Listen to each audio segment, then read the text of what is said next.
Digital ಟಿವಿಗೆ ಸ್ವಾಗತ.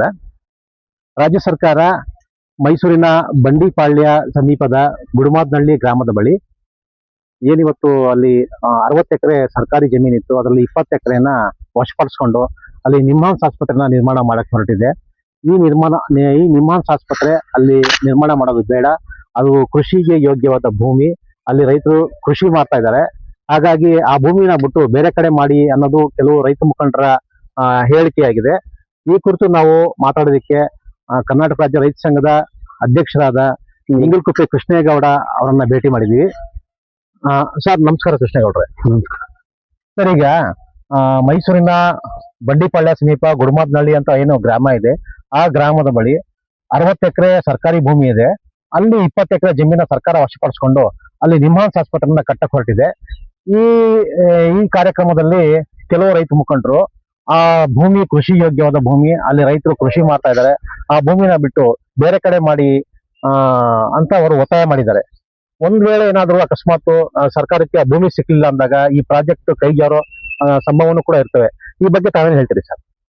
Sir, ಈಗ ಏನು 60 ಎಕರೆ ಭೂಮಿ ವಿಸ್ತೀರ್ಣವಾಗಿರುವಂತಹ ಸರ್ಕಾರಿ ಜಾಗದಲ್ಲಿ 20 ಎಕರೆ ವಿಸ್ತೀರ್ಣದಲ್ಲಿ ವಿಮೆನ್ಸ್ ಹಾಸ್ಪಿಟಲ್ ಹೊಂದಿರೋದು ನಮ್ಮ ಮೈಸೂರು ಭಾಗದ ಬಡವರಿಗೆ, ರೈತರಿಗೆ ಮತ್ತೆ ಶಕ್ತಿಹೀನರಿಗೆ ತುಂಬಾ ಈ ಸರ್ಕಾರದಲ್ಲಿ ಸಿದ್ದರಾಮಯ್ಯನವರು ತಂದಿರೋದು ನಮಗೆಲ್ಲ ಸಂತೋಷ ಇದೆ.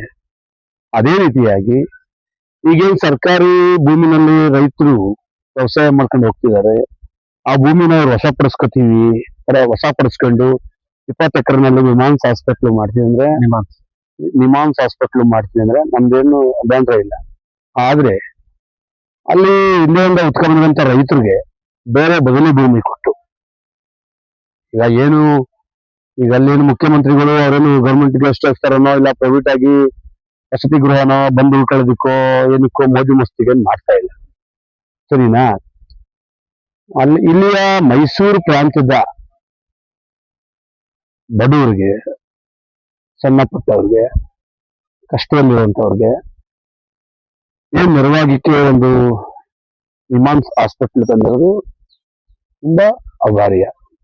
ಜೊತೆಗೆ ಅಲ್ಲಿ ರೈತರನ್ನು ಕೂಡ ಈ ಸರ್ಕಾರ ಉಳಿಸ್ಬೇಕು. ಈ ರೈತರನ್ನ ಸರ್ಕಾರ ಉಳಿಸೋದ್ರಲ್ಲಿ ಮುಂದಾಗ್ಬೇಕು. ಜೊತೆಗೆ ಇದು ಸರ್ಕಾರಿ ಭೂಮಿ ಬೇಕಾದಷ್ಟಿದೆ ಮೈಸೂರಿನಲ್ಲಿ. ಬಂಡಿಪಾಳ್ಯ ಏನಿವತ್ತು ಗುಡ್ಮಾರ್ನಲ್ಲಿ ಎಲ್ಲೆಲ್ಲಿ ಮಾಡಿಕೊಟ್ಟಿದೆ, ಮಾಡ್ಲಿ, ಸಂತೋಷ. ಪಕ್ಕದಲ್ಲಿ ಇನ್ನೂ ಸರ್ಕಾರಿ ಜಾಗಗಳು ಬೇಕಾದಷ್ಟಿದೆ, ಅಲ್ಲಿ ರೈತರಿಗೆ ಭೂಮಿನ ವಿಸ್ತರಣೆ ಮಾಡಿ ಡಬ್ಲ್ಯೂ ಭೂಮಿ ಕೊಟ್ಟು ಹಾಸ್ಪಿಟಲ್ ಮಾಡ್ಲಿ, ನಮ್ದೇನು ವಿರೋಧ ಇಲ್ಲ. ಈಗ ನಿಮ್ಹಾನ್ಸ್ ಹಾಸ್ಪಿಟಲ್ ಮಾಡ್ತಾ ಇರೋದು ತುಂಬಾ ಒಳ್ಳೇದು.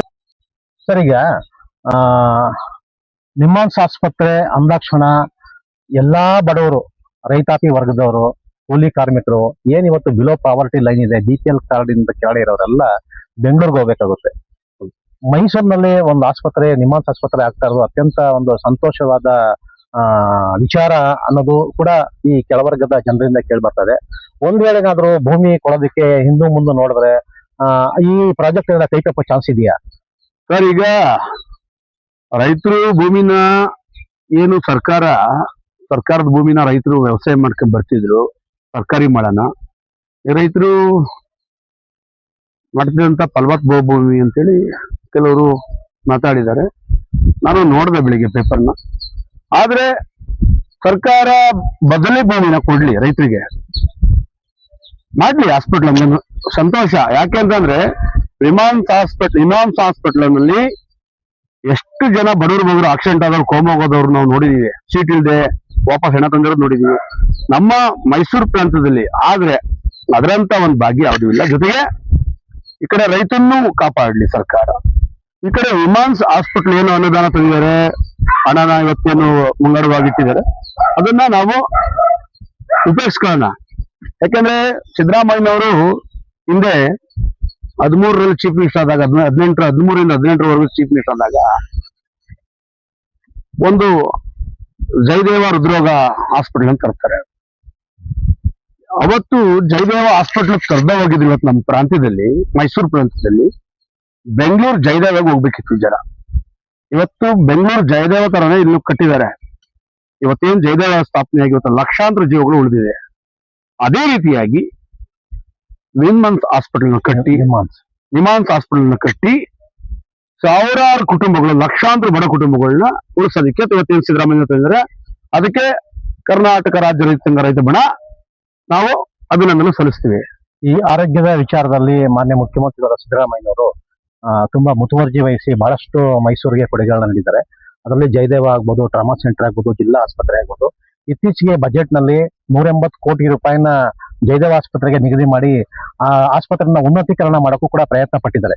ತಾವು ಅದರ ಬಗ್ಗೆ ಹೇಳಿ ಸರ್. ಈಗ ಸಿದ್ದರಾಮಯ್ಯನವರು ಕೂಡ ಇದೇ ಜಿಲ್ಲೆಯವರು ಇರೋದ್ರಿಂದ, ಒಬ್ಬ ರೈತ ಮಗ ಆಗಿರೋದ್ರಿಂದ ಈ ಮೈಸೂರು ಭಾಗದ ರೈತರ ಕಷ್ಟ ಏನು ಅಂತೇಳಿ ಅರ್ತಿ ಇವತ್ತೇನ್ ಮೈಸೂರಿನಿಂದ ಬೆಂಗಳೂರು ನಿಮ್ಹಾನ್ಸ್ಗೆ, ಬೆಂಗಳೂರು ಜಯದೇವಗೆ ಹೋಗ್ಬೇಕು. ಅಲ್ಲಿಂದ ಹಳ್ಳಿಯಿಂದ ರೈತರು ದುಡ್ಡು ಇರುತ್ತೆ, ಇರೋದಿಲ್ಲ, ಊಟ ಮಾಡಿರ್ತಾರೆ, ಊಟ ಮಾಡಿರ್ತಾರೋ ಮಾಡಿರ್ಬೇಕಿಲ್ವೋ, ತುಂಬಾ ಕಷ್ಟದಲ್ಲಿರುವಂತ ಒಂದು ಸಂದರ್ಭದಲ್ಲಿ ಅರ್ತಿ ಈ ರೈತರ ನಾಡಿ ಮಿಡಿತ ನೆಂದು ಇವತ್ತೇನು ಸಿದ್ದರಾಮಯ್ಯನವರು ನಿಮ್ಹಾನ್ಸ್ ಮತ್ತೆ ಜಯದೇವಗೆ ಏನ್ ಮಾಡಿದ್ದಾರೆ, ಅದೇ ರೀತಿಯಾಗಿ ನಿಮ್ಹಾನ್ಸ್ ಹಾಸ್ಪಿಟಲ್ ಮಾಡ್ಲಿ, ನಮ್ದೇನು ಅಭ್ಯಂತರ ಇಲ್ಲ.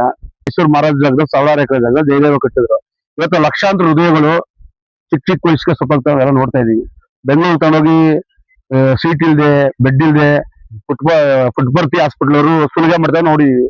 ಅಂತ ಒಂದು ರೈತರಿಗೆ ಮತ್ತೆ ಬಡ ಕುಟುಂಬಗಳಿಗೆ ನೆರವಾದಂತ ಸಿದ್ದರಾಮಯ್ಯನವರು ಅದೇ ರೀತಿಯಾಗಿ ಇವತ್ತು ನಿಮ್ಹಾನ್ಸ್ ಹಾಸ್ಪಿಟಲ್ ಏನ್ ತಂದಿದ್ದಾರೆ, ಖಂಡಿತ ಮಾಡ್ಲಿ. ನಿಮ್ಹಾನ್ಸ್ ಹಾಸ್ಪಿಟಲ್ ಮಾಡ್ಬೇಕು. ಯಾಕೆ ಅಂತಂದ್ರೆ ಈಗ ನಾವೇ ಕೆಲವು ಎಲ್ಲಾ ಸಂದರ್ಭದಲ್ಲಿ ನೋಡ್ತೀವಿ, ಕೆಲವು ತರಕಾರಿ ತಗೋದಂತ ಸಂದರ್ಭದಲ್ಲಿ ಮಕ್ಕಳುಗಳು, ವ್ಯವಸಾಯ ಮಾಡ್ಕೊಂಡು ಹೋಗ್ತಿದಂತ ಮಕ್ಕಳುಗಳು, ರೈತರ ಮಕ್ಕಳುಗಳು ಆಕ್ಸಿಡೆಂಟ್ ಆಗಿ ಅವ್ರು ಕೋಮಾಗ ಹೋದ, ಲಕ್ಷಾಂತರ ರೂಪಾಯಿ, ಕೋಟ್ಯಾಂತರ ರೂಪಾಯಿ ಪ್ರೈವೇಟ್ ಹಾಸ್ಪಿಟಲ್ಗಳು ಮೋಸ ಮಾಡಿ ಸತ್ತಿರ ಹೆಣಗಳು ಮಡಿಕೊಂಡು ದುಡ್ಡು ಕೊಟ್ಟಿರೋದನ್ನೆಲ್ಲ ನೋಡಿದ್ವಿ. ದುಡ್ಡು ಇಸ್ಕೊಂಡು ಹೆಣಗಳನ್ನ ಉಳಿಸ್ಕೊಳ್ಳೋಲ್ಲ ಕೊಟ್ಟರು ನೋಡಿದೀವಿ. ಅದರಿಂದಾಗಿ ನಿಮ್ಹಾನ್ಸ್ ಹಾಸ್ಪಿಟಲ್ ಆಗೋದ್ರಿಂದ ಈ ರಾಜ್ಯದ ರೈತರ ಮಕ್ಕಳಿಗೆ ಮತ್ತೆ ಬಡವರ ಮಕ್ಕಳಿಗೆ, ದಲಿತರಿಗೆ, ಅಲ್ಪಸಂಖ್ಯಾತರಿಗೆ, ಏನು ಕೈಲಿ ಶಕ್ತಿ ಇಲ್ಲದಂತ ಕುಟುಂಬಗಳಿಗೆ ನೆರವಾಗೋದ್ರಲ್ಲಿ ಸರ್ಕಾರ ಡೌಟೇ ಇಲ್ಲ. ಜೊತೆಗೆ ನಮ್ದು ಯಾವುದೇ ತರದ ವಿರೋಧ ಇಲ್ಲ. ರೈತ ಸಂಘ ನಿಮ್ಹಾನ್ಸ್ ಹಾಸ್ಪಿಟ್ಲು ಮಾಡೋದಿಕ್ಕೆ ಬಂಡಿಪಾಳ್ಯ ಜಂಕ್ಷನ್ ಅಲ್ಲಿ ನಮ್ದು ಯಾವುದೇ ತರದ ವಿರೋಧ ಇಲ್ಲ. ಕೆಲವ್ರು ಯಾರೋ ಹೇಳ್ಕೊಳ್ಬೋದು, ಏನೋ ಕರ್ದ್ ಮಾತಾಡಿಸ್ಲಿ, ನಮ್ಗೇನೋ ಒಂದ್ ಸೀಟ್ ಹಾಕಿ ಕೂರ್ಸಿ ಏನೋ ಮಾತಾಡಿ ಒಂದಷ್ಟು ಏನೋ ಸಭಾಸ್ಗಿರಿ ತಗೊಳ್ಳೋಣ ಅಂತೇಳಿ ಕೆಲವರು ಮಾತಾಡಿರ್ತಾರೆ. ಅವ್ರಿಗೆ ಎಷ್ಟು ಮಾತಾಡಿ ರೈಟ್ಸ್ ಇರ್ತದೆ, ನಮಗೂ ಅಷ್ಟೇ ಈ ಪ್ರಜಾಪ್ರಭುತ್ವದಲ್ಲಿ ನಮಗೂ ರೈಟ್ಸ್ ಇದೆ. ಪರ ವಿರೋಧಗಳು ಇದ್ದೇ ಇರುತ್ತೆ. ಬಟ್ ನಾವೇನ್ ಹೇಳ್ತೀವಿ, ಸಿದ್ದರಾಮಯ್ಯನವರು ಕೊನೆಯ ಸಂದರ್ಭದಲ್ಲಿ ಮೈಸೂರಿಗೆ ನಿಮ್ಹಾನ್ಸ್ ಹಾಸ್ಪಿಟಲ್ ಬಂದರು ತುಂಬಾ ಸಂತೋಷದಂತ ವಿಚಾರ. ಜೊತೆಗೆ ರೈತರು ಭೂಮಿನ ತಗೊಂಡ್ರೆ ರೈತರಿಗೆ ಬದಲೇ ಭೂಮಿ ಕೊಡಬೇಕು. ರೈತರನ್ನ ಬೀದಿಗೆ ತರುವಂತ ಕೆಲಸ ಮಾಡಬಾರ್ದು.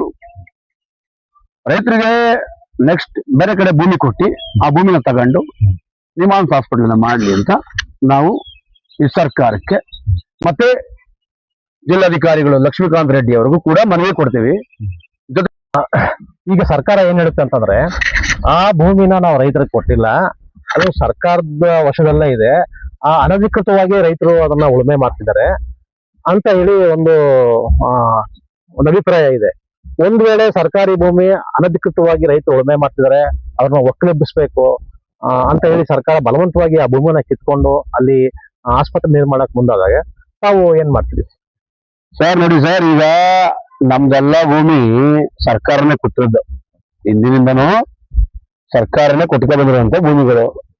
ನಾವೇನ್ ಹೇಳ್ತಾ ಇದೀವಿ, ನೀವು ರೈತರನ್ನ ನಮ್ದು ಸರ್ಕಾರಿ ಭೂಮಿ, ನಿಮ್ಗೆ ದಾಖಲೆಗಳಿಲ್ಲ, ನೀವು ಮಾಡ್ಕೊಂಡಿರೋದೇ ಸಾಕು, ಈಗ ನಮಗ್ ಬೇಕು ಜಾಗ ಅಂತೇಳಿ ಸರ್ಕಾರ ಶಕ್ತಿ ಪ್ರದರ್ಶನ ಮಾಡಿದ್ರೆ ರೈತರಿಗೆ ಬದಲಿ ಭೂಮಿ ಕೊಟ್ಟು ಮತ್ತೆ ಭೂಮಿ ಕಳ್ಕೊಂಡಂತ ರೈತರ ಕುಟುಂಬಕ್ಕೆ ಕೆಲಸ ಕೊಡ್ಬೇಕು. ಆ ರೀತಿ ಆಗಿ ಇವರು ಮಾಡೋದಾದ್ರೆ ಮಾಡ್ಲಿ, ನಮ್ದೇನು ಅಭ್ಯಂತರ ಇಲ್ಲ. ಜೊತೆಗೆ ಬದಲಿ ಭೂಮಿ ಕೊಡದೆ, ಜೊತೆಗೆ ಭೂಮಿ ಕಳ್ಕೊಂಡಂತವ್ರ ಕೆಲಸನೂ ಕೊಡದೆ ಹಾಸ್ಪಿಟಲ್ನಲ್ಲಿ ನೀವೇನಾದ್ರೂ ದುಂಡಾವರ್ತಿ ಮಾಡೋದಾದ್ರೆ ಸರ್ಕಾರಕ್ಕೆ ಎಚ್ಚರಿಕೆ ಗಂಟೆ ಇವೇನಾದ್ರೂ ಆ ರೀತಿ ನಡ್ಕೊಳ್ಳೋದಾದ್ರೆ ರೈತರ ಜೊತೆಗೂಡಿ ನಾವೇ ಬೀದಿಗಿಳಿದು ಹೋರಾಟ ಮಾಡ್ತೀವಿ. ಜೊತೆಗೆ ಮೈಸೂರಿನಿಂದ ಶುರು ಮಾಡಿದ್ರೆ ಪಾದಯಾತ್ರೆ ಬೆಂಗಳೂರು ವಿಧಾನಸೌಧವರೆಗೂ ಸಿಎಂ ಮನೆ ಮುತ್ತಿಗೆ ಹಾಕುವಂತ ಕಾರ್ಯಕ್ರಮವನ್ನ ನಾವು ಮಾಡ್ತೀವಿ. ಯಾಕೆಂತಂದ್ರೆ ಮುಖ್ಯಮಂತ್ರಿಗಳ ಬಗ್ಗೆ ಗೌರವ ಇದೆ. ನಿಮಾನ್ಸ್ ತಂದಿದ್ದಾರೆ, ಹಿಂದೆ ಮುಖ್ಯಮಂತ್ರಿ ಆಗಿದ್ದಾಗ ಜಯದೇವ ತಂದಿದ್ದಾರೆ. ಜೊತೆಗೆ ಈ 180 ಕೋಟಿ ತಿರ್ಗಾ ಉನ್ನತೀಕರಣಕ್ಕೆ ಜಯದೇವ ತಂದಿದ್ದಾರೆ, ಸಂತೋಷ. ಅದೇ ರೀತಿಯಾಗಿ ವಿಮಾನ್ಸ್ ತಂದಿದ್ದಾರೆ, ನಿಮಾನ್ಸ್ ಹಾಸ್ಪಿಟಲ್ ತಂದಿದ್ದಾರೆ, ಸಂತೋಷ. ನಮ್ಗೇನ್ ಪಾಪ ಅವ್ರ ಬಗ್ಗೆ ಗೌರವ ಇದೆ. ಬಟ್ ರೈತರನ್ನ ಒಕ್ಕಲಿಗಿಸಬಾರ್ದು. ಜೊತೆಗೆ ರೈತರಿಗೆ ಬದಲಿ ಭೂಮಿ ಕೊಟ್ಟು ರೈತರ ಮಕ್ಕಳಿಗೆ, ಭೂಮಿ ಕಳ್ಕೊಂಡಂತವ್ರ ಮಕ್ಕಳಿಗೆ ಕೆಲಸ ಕೊಡ್ಬೇಕು ಅಂತ ನಾನು ಹೇಳ್ತೀನಿ. ಜೊತೆಗೆ ಯಾವುದೇ ಕಾರಣಕ್ಕೆ ಏನಾದ್ರು ರೈತರಿಗೆ ಮೋಸ ಆಗೋದಾದ್ರೆ ಆ ರೈತರ ಜೊತೆಗೂಡಿ ಹೋರಾಟವನ್ನು ಮಾಡಬೇಕು ಅಂತ ಎಚ್ಚರಿಕೆ ಅಂತ ಹೇಳ್ತೀನಿ.